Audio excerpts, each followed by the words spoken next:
The security forces recovered guns in operation at Stadium East Complex. Hi again and welcome. This is Links 007 TV News Report, and we'll be right back with the details to come.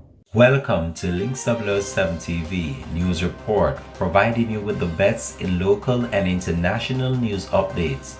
This is a place where you can get the most reliable and informative news information. Links 007 TV News Report. Welcome back and thanks for joining us. This is Links 007 TV News Report. The security force descended on the Stadium East field in St. Andrew on Sunday afternoon, but it was not to control any potentially unruly crowd at the game at the venue. Instead, members of a number of a specialized unit of the Jamaica Police Force and the military were on location in search of guns and ammunition. This was based on intelligence, as indicated by Deputy Commissioner Fitz-Henley, the officer in charge of crime portfolio in the Jamaica Constabulary Force. This was what he had to say in a press release. As the JCF continues its anti-crime effort, today a team of officers from the Counter-Terrorism and Organized Crime Investigation Branch, the Specialized Operations, along with members of the Jamaica Defense Force, personnel from the K9 Division as well, did an operation at Stadium East based on intelligence that we received.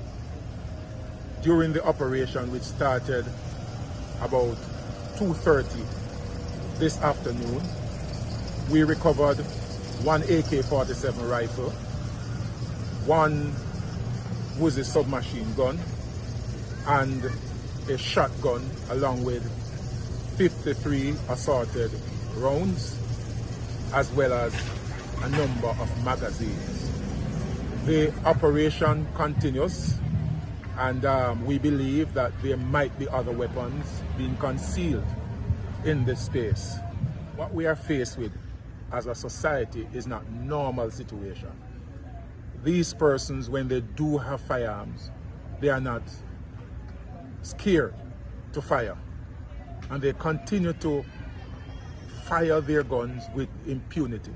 And I want to say, as the Commissioner have said, and the High Command have stated, we are going to push back. And this is one of the efforts, and we'll continue on several other efforts. There are a number of things in the pipeline which I cannot disclose at this time, but we are going to pull back Jamaica from the hands of these criminal elements. As I indicated, the operation will continue into tomorrow, because we're not going to stop until we find every weapon that is hidden at this location. The Deputy Commissioner Fitz-Henley had all the details of the success of the operation, which he shared in the video, and he expressed confidence that more success will be realized with the efforts of the Jamaica Constabulary Force. This has been Links 007 TV News Report. Thanks for watching.